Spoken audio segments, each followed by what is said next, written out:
सभी का स्वागत है। आज हम लोग देखेंगे अष्टादश अध्याय का 76 और 77वां श्लोक। तो सबसे पहले श्री हनुमान जी की वंदना। श्री गुरु चरण सरोज रज निज मन मुकुर सुधार, वर्णो रघुबर विमल जसु जो दायक फलचार। बुद्धिहीन तनु जान सुमिरो पवन कुमार, बल बुद्धि विद्या देहु मोहि हरहु कलेश विकार।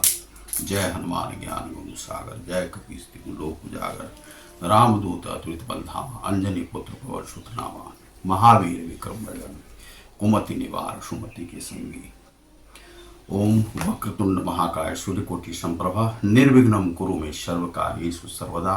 ओम जयंती जय मंगला काली भद्रकाली कपालिनी, दुर्गा क्षमा स्वधा लक्ष्मी नमस्ते स्वाहा।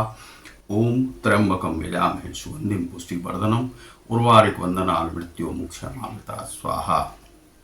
ओम राजन्य संस्मृत्य संवाद मिमद भूतम, केशवार्जुन्यो पुण्यम हृष्यामि च मुहुर्मुहु।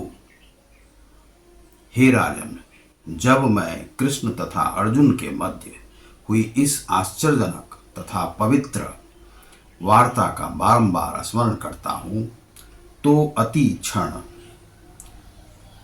प्रति क्षण आह्लाद से गदगद हो उठता हूँ। तंच संस्मृत्य रूप मत्यद्भुतम हरे, विस्मयो में महाराजन हृष्यामि च पुनः पुनः। हे राजन, भगवान कृष्ण के अद्भुत रूप का स्मरण करते ही मैं अधिकाधिक आश्चर्यचकित होता हूँ और पुनः पुनः हर्षित होता हूँ। ये पूरे महाभारत जो चला है, जिसमें कि पूरा जो पांडव और कौरव का जो परिवार है वह किस प्रकार से युद्ध में रत हुआ और युद्ध से निवृत्ति की ओर बढ़ रहे हैं, और परिवार के बहुत सारे लोग, गुरुजन, वे सभी समाप्त हो चुके हैं। और उसमें जो कृष्ण की जो भूमिका रही है वह किस प्रकार की रही है, उसी भूमिका को देख करके जो यहाँ पर जो इसके जो प्रवक्ता हैं गीता के, श्रीमद् भगवद गीता के, जिन्होंने इसकी रचना की है व्यास मुनि ने, वे कहते हैं कि मैं गदगद हो रहा हूँ, आह्लादित हो रहा हूँ, क्योंकि श्री कृष्ण का जो स्वरूप है और कृष्ण की जो कार्यशैली है वह अद्भुत है और अविस्मरणीय है। वह समस्त संसार के लिए प्रेरणादायी है और प्रेरक है। तो उसी छवि को वे भूल नहीं पाते हैं, और उसे भूला भी कैसे जा सकता है। वे महान नायक हैं और वे सदी के ही नहीं, कितने जो ब्रह्मांड जब से चली है और ब्रह्मांड जब तक रहेगा और जब तक यह सूरज चांद रहेगा तब तक उनकी छवि को कोई नहीं भुला सकता है। महाभारत को कोई नहीं भुला सकता है और गीता के उपदेश को नहीं भूला जा सकता है। ये संवाद है अर्जुन और कृष्ण के बीच में। यह गीता जो है, गीता महायोग का ग्रंथ है, साधन ग्रंथ है। आप कैसे इस आध्यात्मिक भूमि में प्रविष्ट करेंगे। आध्यात्म जो है इस विश्व रचना में हर जगह कण कण में विराजमान है। आपकी आत्मा, प्रभु की आत्मा, ब्रह्मांड में ईश्वर सर्वत्र विराजमान है, ब्रह्मांड में सर्वत्र कृष्ण विराजमान है।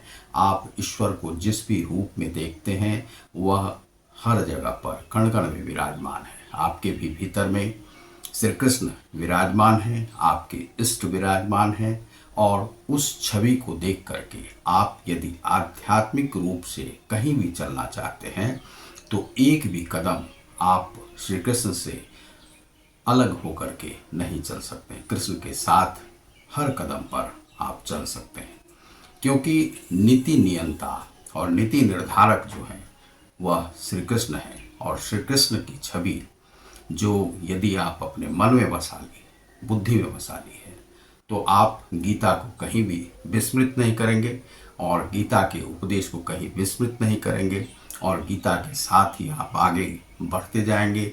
और यदि गीता के साथ आप आगे बढ़ते हैं तो जो यहाँ पर व्यास मुनि कहते हैं कृष्ण की छवि को वे भूल नहीं पाते हैं, तो वही आप भी श्री कृष्ण की छवि को भूल नहीं पाएंगे और श्री कृष्ण के साथ आप चलते जाएंगे तो आपको जीवन में कभी भी वह आप पतनोन्मुखी नहीं होंगे और आप हमेशा ऊपर की ओर, उत्कर्ष की ओर आप बढ़ते चले जाएंगे। यह जो जीवन है आपको भयकारी नहीं लगेगा, प्रलयंकारी नहीं लगेगा, सुखमय लगेगा, आह्लादित करने वाला होगा और हमेशा प्रसन्नता आपको देगा। योग प्रसन्नता का विषय है। जब कोई ब्रह्म से जुड़ जाता है तो वह अति सुख को प्राप्त करता है और वहीं पर उसे हमेशा उसके मुख पर जो एक दुख की छाया कट जाती है, छट जाती है और वह सुख के साथ जीना सीख जाता है। वही योग है। योग है ब्रह्म में हमेशा प्रवृत्त रहना, लीन रहना, ब्रह्म के साथ रहना, गीता के साथ रहना, नीति के साथ रहना और कभी भी डरना नहीं। यह कायर नहीं बनाता है, पलायनवादी नहीं बनाता है। यह आपको जीवन में प्रवृत्त होना सिखाता है, संसार में रहना सिखाता है। वही व्यास मुनि कहते हैं। तो आध्यात्म आपके साथ साथ चलता रहेगा और आप आध्यात्म के साथ चल सकते हैं। बहुत लोग कहते हैं कि आध्यात्म का मतलब है कि हमेशा ध्यान में रहो, जप में रहो। नहीं, यह कर्म का ग्रंथ है।